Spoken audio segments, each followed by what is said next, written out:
नमस्कार. मी प्राध्यापक बापूसाहेब जवळेकर, मराठी विभाग, राजर्षी शाहू महाविद्यालय. ऑनलाईन लेक्चर सिरीजमध्ये आपणा सर्वांचं मनपूर्वक स्वागत करतोय. आजच्या या ऑनलाईन लेक्चर सिरीजमध्ये आपल्याला दलित साहित्य याचा विचार करायचा आहे. दलित साहित्याचा विचार करण्यापूर्वी थोडीशी प्रस्तावना आपल्याला पाहायची आहे. मित्रांनो, मराठी साहित्य आणि संस्कृतीच्या क्षेत्रामध्ये 1960च्या दरम्यान विविध साहित्य प्रवाह जन्मास आले आहेत. खरं तर 1960 हे वर्ष महाराष्ट्राच्या इतिहासामध्ये खूप महत्त्वाचं मानलं गेलं आहे. याच वर्षामध्ये महाराष्ट्राला स्वतंत्र राज्याचा दर्जा मिळालेला आहे. मराठी राज्याचा दर्जा त्याला मिळालेला आहे आणि याच राज्यामध्ये मराठी साहित्य संस्कृती मंडळाची स्थापना झालेली आहे. अशा या काळामध्ये दलित साहित्याचा उगम झालेला आपणास पाहावयास मिळतो. साहित्य प्रवाह जन्मास येणे हे त्या भाषेचे एक जिवंतपणाचे लक्षण आहे असे आपल्याला म्हणता येते. ते त्या भाषेचे साहित्यिक वैभव असते. तसेच हे नवे प्रवाह साहित्य समृद्ध करीत असतात, साहित्यातले चैतन्य टिकवीत असतात आणि याला जगातील कोणतंही साहित्य अपवाद नाही असं म्हणता येतं. मित्रांनो, मराठी भाषेत जन्मतः आलेल्या विविध साहित्य प्रवाहांपैकी दलित साहित्य हा एक अत्यंत महत्त्वाचा असा साहित्य प्रवाह आहे. या दलित चळवळीच्या विराट आंदोलनातून निर्माण झालेल्या दलित साहित्याने मराठी साहित्यामध्ये मोलाची भर घातलेली आहे. या प्रवाहाने स्वतःचे एक निराळेपण तर सिद्ध केलेच, पण ती केवळ एक तात्कालिक घटना राहिली नाही. या दलित साहित्याच्या चळवळीची मुळं आपणाला बाबासाहेब आंबेडकर यांच्या समाज उद्धाराच्या चळवळीमध्ये सापडतात. सोबतच ही जी दलित चळवळ आहे, या दलित चळवळीचा आणि राष्ट्र उभारणीचा खूप अनन्य संबंध आहे असे आपल्याला या संदर्भाने म्हणता येतं. अशा महत्वाच्या साहित्य प्रवाहाचा अभ्यास आपणाला करायचा आहे. दलित साहित्याचा विचार करण्यापूर्वी आपणाला या काळातील सामाजिक, सांस्कृतिक, राजकीय, वाङ्मयीन ही पार्श्वभूमी आपल्याला पाहणं आवश्यक आहे. त्यासोबतच दलित साहित्याची संकल्पना, दलित साहित्याचं स्वरूप, दलित साहित्याची प्रेरणा, दलित साहित्याचे विविध विशेष आणि त्यासोबतच दलित साहित्यातील विद्रोहाची जाणीव, तिचा साहित्यिक आविष्कार, दलित साहित्य आणि चळवळ, अशा अनेक विविध घटकांचा आपल्याला या लेक्चर सिरीजमध्ये विचार करायचा आहे. आजच्या तासिकेत आपल्याला विचार करायचा आहे. तत्पूर्वी महाराष्ट्रातील दलित साहित्याच्या चळवळीची पार्श्वभूमी आपल्याला इथं पाहावयाची आहे किंवा ते पाहणं आवश्यक आहे. या दलित साहित्याची पार्श्वभूमी तपासत असताना आपल्याला काही मुद्द्यांच्या अनुषंगाने ही पार्श्वभूमी पाहावयाची आहे. त्यामध्ये सामाजिक, सांस्कृतिक, धार्मिक, राजकीय परिस्थितीचा वास्तव अंगाने आपल्याला इथं विचार करायचा आहे. या आंबेडकर पूर्व आणि आंबेडकरकालीन दलित चळवळीचं स्वरूपही तपासायचं आहे आणि त्यासोबतच दलित साहित्याची पूर्व परंपरा आपल्याला या निमित्तानं पाहावयाची आहे.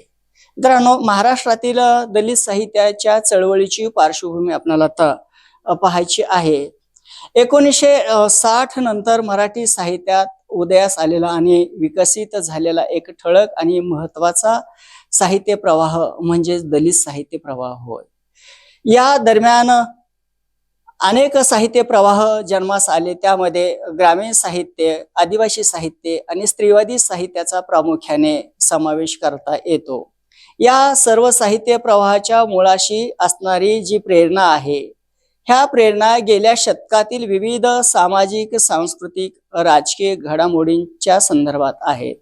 या सर्व साहित्य प्रवाहाच्या मुळाशी असमानतेला प्राधान्य देणारी जी शोषण व्यवस्था आहे, ती शोषण व्यवस्था या विषमतेच्या, असमानतेच्या हिंदू धर्म व्यवस्थेवरती उभारलेली आपल्याला इथं दिसून येते आहे. आणि या सगळ्या समग्र आणि सर्व क्षेत्री गुलामगिरीच्या व्यवस्थेच्या विरोधामध्ये या सर्व प्रवाहाने आवाज एकमतानं उठविलेला आपल्याला दिसून येतो आहे आणि हेच या साहित्य प्रवाहांचं महत्वाचं वेगळेपण आहे असं आपल्याला म्हणता येतं. या साहित्य प्रवाहांपैकी आपल्याला दलित चळवळीत निर्माण झालेल्या दलित साहित्याच्या प्रवाहाने मराठी साहित्यामध्ये जी भर घातलेली आहे त्याचाही आपल्याला इथं विचार करायचा आहे. या दलित साहित्याचा विचार करण्यापूर्वी महाराष्ट्रातील दलित साहित्याची पार्श्वभूमी समजून घेणं आवश्यक आहे आणि त्यासाठी काही मुद्द्यांचाही आपल्याला इथं आधार घ्यावा लागतो आहे. ही पार्श्वभूमी समजून घेत असताना समाज व्यवस्थेमध्ये ही जी समाज व्यवस्था आहे ही समाज व्यवस्था 4 वर्णावरती म्हणजे चातुर्वर्ण्य व्यवस्थेवरती उभारलेली समाज व्यवस्था आहे आणि चातुर्वर्ण्य व्यवस्था आणि जाती व्यवस्थेचं हे जे स्वरूप आहे हे स्वरूप लक्षात घेणं यासाठी आपल्याला आवश्यक आहे. या भारतीय समाज व्यवस्थेच्या मुळाशी ही जी असलेली चातुर्वर्ण्य व्यवस्था आहे या चातुर्वर्ण्य व्यवस्थेमध्ये वर्ण आणि जात या दोन्ही शब्दांसाठी इंग्रजी भाषेमध्ये कास्ट हा शब्द वापरला जातो आहे. इंग्रजीमध्ये एकाच अर्थाने हा शब्द वापरला जात असला तरी मराठी भाषेमध्ये मात्र त्याचे अर्थ स्वतंत्र व वेगळे असलेले आपल्याला इथं दिसून येतात. परंतु ते स्वतंत्र वेगळे असले तरी ते परस्परावलंबी आहेत हेही आपल्याला इथं समजून घेणं गरजेचं आहे. या जाती व्यवस्थेचा उदयच मुळात वर्ण व्यवस्थेच्या पोटी झाला आहे आणि या व्यवस्थेमध्ये ही जी व्यवस्था आहे ही व्यवस्था मुळात विषमतेला आणि असमानतेला महत्व देणारी ही व्यवस्था आहे. या संबंधानं आपल्याला आता विचार करायचा आहे आणि या मध्ये जो प्रवाह उदयास आलेला आहे तो दलित साहित्याचा प्रवाह आर्थिक विषमतेच्या काळामध्ये आलेला हा जो प्रवाह आहे आणि ह्या प्रवाह निर्माण होणं ही केवळ तात्कालिक सामाजिक व्यवस्था राहिलेली नाही आहे तर ती एक त्या व्यवस्थेनं त्याच्या या साहित्याच्या क्षेत्रामध्ये फार परिणाम केला आहे असं आपल्याला म्हणता येतं.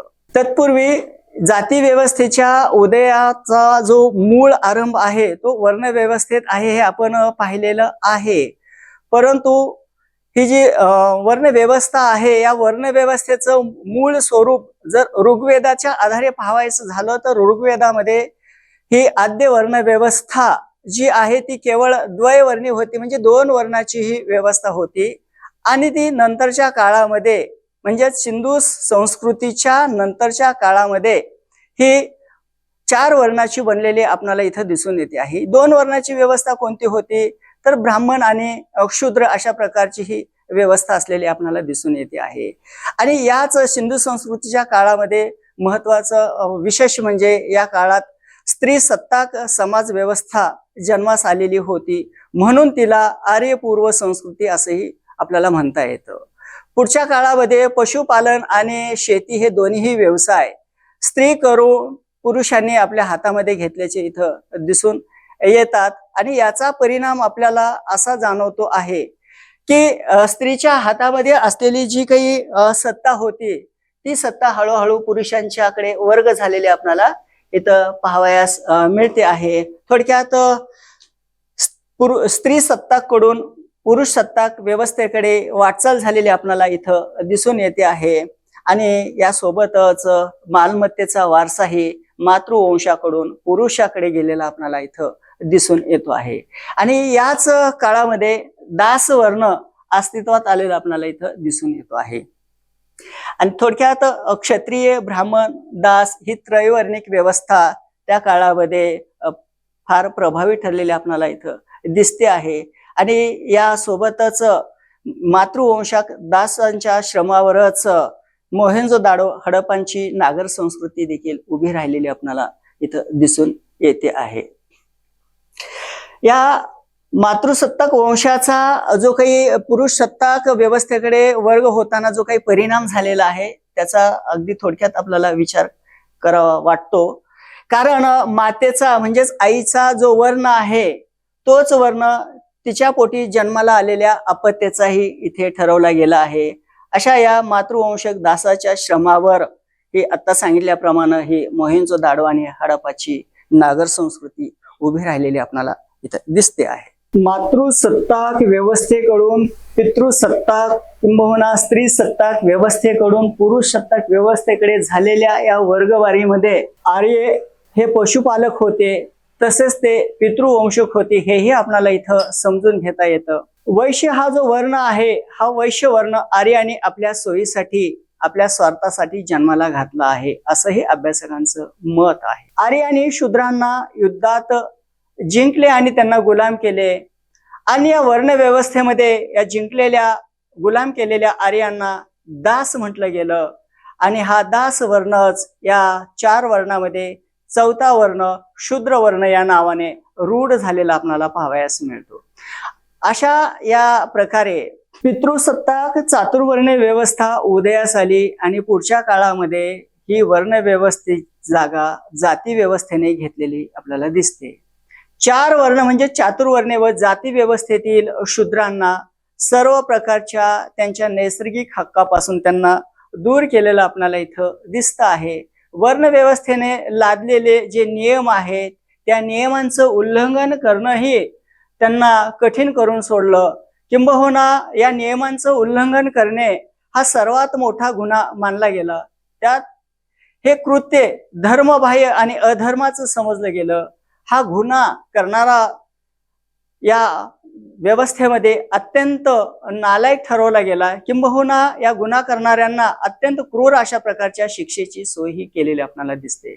इतकंच नव्हे तर त्यांना प्राणदंड देण्याची देखील व्यवस्था या व्यवस्थेमध्ये असलेली आपल्याला दिसून येते. आणि या सगळ्यांचे संदर्भ खरं म्हणजे आपल्याला जे आपले हिंदू धर्मामधले जे पौराणिक धर्मग्रंथ आहेत त्या धर्मग्रंथामध्ये आपल्याला पाहावयास मिळतात. त्यापैकी रामायणामध्ये झालेला शंभू आणि महाभारतातील एकलव्य या उदाहरणाकडे आपल्याला पाहता येतं.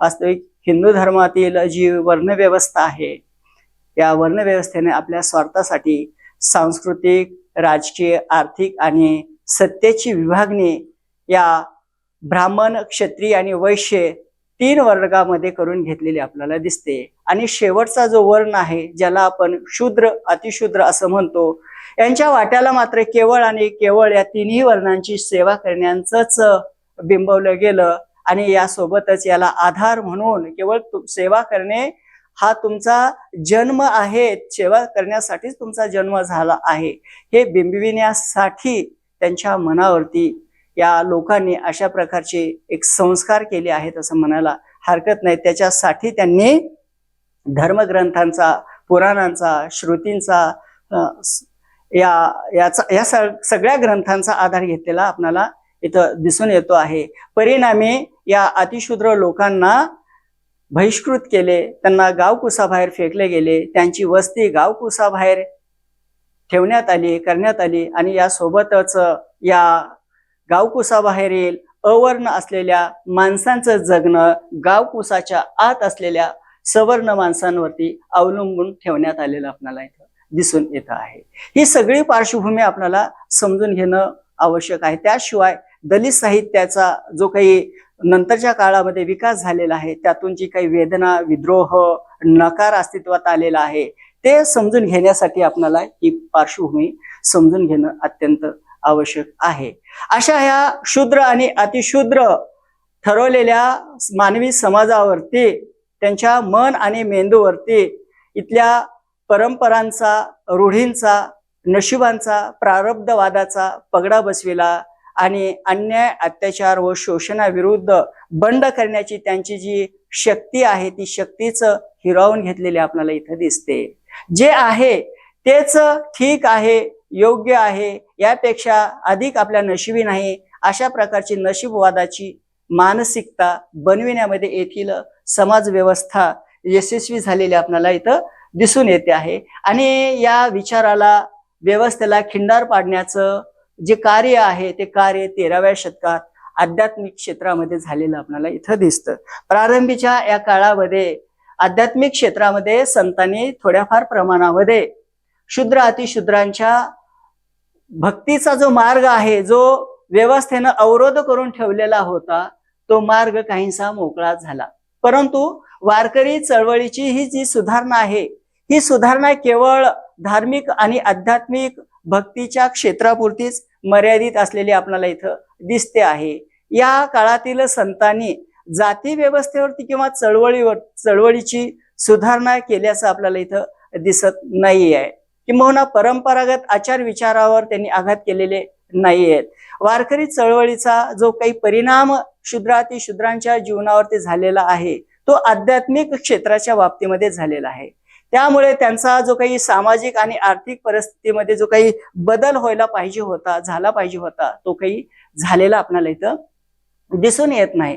यानंतरच्या काळामध्ये म्हणजे छत्रपती शिवाजी महाराजांच्या काळामध्ये म्हणजे 16व्या शतकामध्ये, या 16व्या शतकामध्ये छत्रपती शिवाजी महाराजांनी आपल्या सैन्यामध्ये सर्व जाती धर्माच्या लोकांना प्रवेश दिलेला आपल्याला इथं दिसून येतो. आणि या संधीचा फायदाही अस्पृश्य समाजाने घेतलेला दिसतो.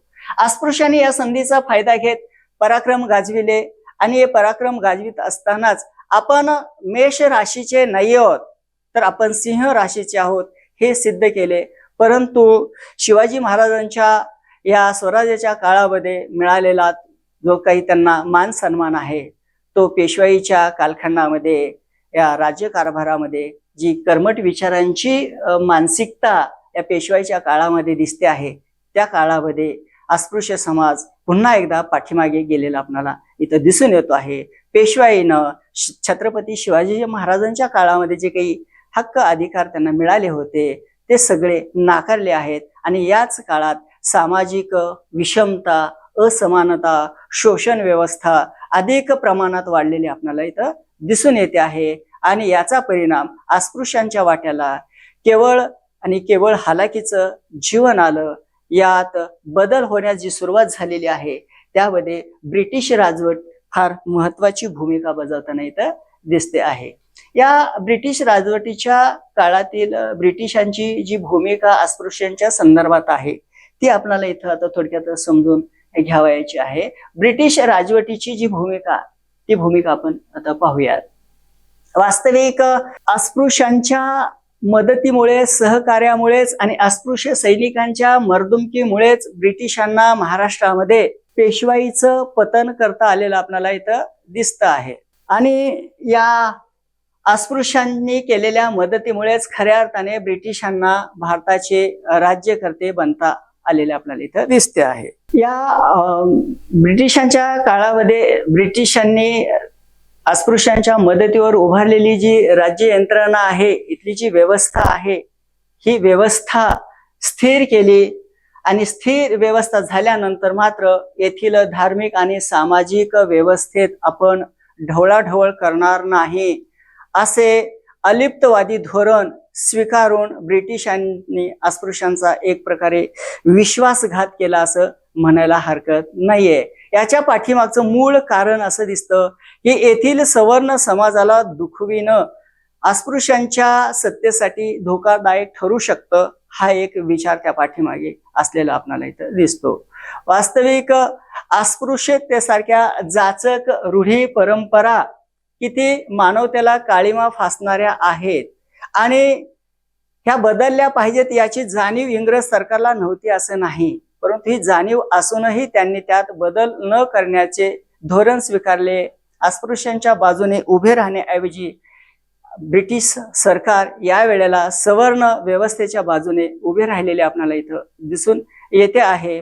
इंग्रजांच्या अशा या धोरणामुळे किंवा भूमिकेमुळे अस्पृश्यांच्या मध्ये असंतोष निर्माण होणं साहजिक आहे. असं जरी असलं तरी देखील या ब्रिटिशांनी इथल्या भूमीमध्ये एक प्रकारे प्रबोधनाचं युग सुरू केलं असं म्हणायला इथं हरकत नाही. याचाच अर्थ ब्रिटिशांच्या आगमनामुळे येथे प्रबोधनाचे युग अवतरले असं म्हटलं तर ते योग्यच ठरेल. या ब्रिटिशांनी आपल्या सोबत आधुनिक शिक्षण आणले. या आधुनिक शिक्षणामुळेच येथील जो अज्ञानी निरक्षर राहिलेला माणूस आहे तो माणूस डोळस बनायला लागला. डोळस बनत असतानाच तो विचार करायला लागला आणि विचार करत असतानाच आपल्या अवतीभोवतीचं जे काही समाज वास्तव आहे ते समाज वास्तवही तो न्याहाळत असलेला आपल्याला इथं दिसून येतोय.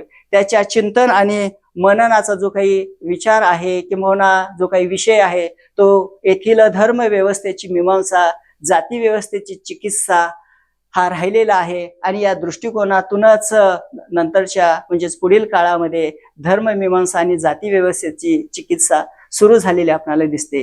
या विचारामधूनच महाराष्ट्रामध्ये ब्राह्मण आणि ब्राह्मणेतर अशा प्रकारची एक विचारधारा रूढ झालेली आपल्याला इथं दिसून येते आहे, किंवा हा वाद ब्राह्मण आणि ब्राह्मणेतर वाद महाराष्ट्रामध्ये सुरू झालेला आपल्याला इथं दिसून येतो आहे.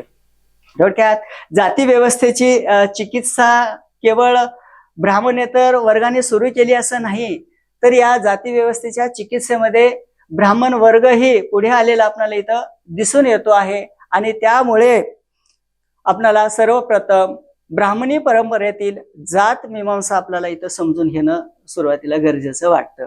या प्रबोधनाच्या सुरुवातीच्या काळात झालेल्या चिकित्सेवरती ब्राह्मणी परंपरेचा संस्कृतीचा ठसा उमटलेला आपल्याला दिसतो. यामध्ये बाळशास्त्री जांभेकर, गंगाधर शास्त्री फडके, विष्णुबुवा ब्रह्मचारी, भाऊ महाजन आणि लोकहितवादी या महामानवांचा समावेश करावा लागेल. या सगळ्यांनी प्रबोधनातील विचारवंतांपासून खरं तर महाराष्ट्रामध्ये ही एक वैचारिक प्रबोधनाची चळवळ सुरू झाली आहे असं आपल्याला म्हणता येतं. जातीविषयक निर्माण झालेल्या प्रश्नासंबंधाने या जाती व्यवस्थेला इष्ट अनिष्टतेच्या संबंधानं सुरू झालेल्या या चर्चेमध्ये पहिल्यापासूनच ब्राह्मण वर्ग पुढे असलेला आपल्याला इथं दिसतो आहे. यामध्ये दोन गट पडलेले आपल्याला इथं दिसून येत आहेत. या दोन्ही गटाची भूमिका वेगवेगळी असलेला आपल्याला दिसते. एक गट जाती व्यवस्थेचं समर्थन करतो आहे, तर दुसरा गट जाती व्यवस्थेमध्ये जे निर्माण झालेले काही दोष आहेत ते दोष दूर करून समाज व्यवस्था सुस्थिर कशी राहील यासाठी प्रयत्न करणारा असलेला आपल्याला इथं दिसून येतो आहे. या पहिल्या गटामध्ये गंगाधर शास्त्री फडके यांचा समावेश करावा लागेल. आणि या गंगाधर शास्त्री यांनी जाती व्यवस्थेचं समर्थन आपल्या हिंदू धर्म तत्व जे की 1852 साली त्यांनी पुस्तक लिहिलेलं आहे त्या पुस्तकामध्ये केलेलं आहे. त्यांनी त्यामध्ये जातीभेद हे ईश्वरी संकेतानुसार निर्माण झाले असून ते पाळण्यात कोणताच वाईटपणा नाही असं स्पष्टपणे आपलं मत इथं नोंदवलेलं दिसतं. तर त्याच कालखंडामध्ये असलेले विष्णुबुवा ब्रह्मचारी यांनी वेदोक्त धर्मप्रकाश या आपल्या पुस्तकामधून कर्मानुसार व्यक्तीमध्ये श्रेष्ठ कनिष्ठता उच्च नीचता कशी ठरवायची हा जो निर्माण झालेला प्रश्न आहे या प्रश्नाला मात्र त्यांनी बगल दिलेली आपल्याला इथं दिसून येते आहे. थोडक्यात या पहिल्या गटानंतर जो दुसरा गट येतो आहे त्यामध्ये जाती व्यवस्थेत निर्माण झालेले दोष दूर करून समाज स्वास्थ्य टिकलं पाहिजे यासाठी प्रयत्न करणाऱ्यांमध्ये महत्वाचं जे नाव येत आहे त्यामध्ये लोकहितवादी यांचा आपल्याला समावेश करता येतो. यासोबतच दादोबा पांडुरंग, राजाराम शास्त्री भागवत यांचाही समावेश आपल्याला या दुसऱ्या गटामध्ये समाज सुधारकांच्या या यादीमध्ये करावा लागतो. अशा या समाज सुधारकांनी आपल्या विचाराने महाराष्ट्रामध्ये एक परिवर्तनाचं युग निर्माण केलं आहे असं आपल्याला म्हणता येईल, किंवा ते परिवर्तनाचं युग सक्रिय केलं आहे असंही आपल्याला या संदर्भानं म्हणता येतं.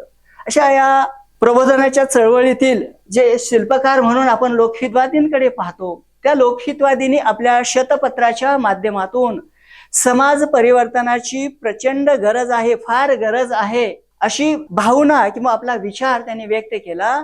आणि त्यांनी जो व्यक्त केलेला विचार आहे तो विचार डॉक्टर बाबासाहेब आंबेडकर यांना अत्यंत महत्वाचा वाटतो आहे. आणि म्हणूनच लोकहितवादी यांचा हा जो विचार आहे तो विचार डॉक्टर बाबासाहेब आंबेडकर यांनी आपल्या बहिष्कृत भारत या पाक्षिक पत्रामध्ये त्यांची एकूणच जी शतपत्रे आहेत ती शतपत्रे प्रकाशित करून लोकहितवादींचा महाराष्ट्रातील समाज सुधारणेच्या बाबतीतला जो काही वाटा आहे तो वाटा समाज मनापर्यंत पोहोचवण्याचं काम डॉक्टर बाबासाहेब आंबेडकर यांनी केलेलं इथं दिसतं.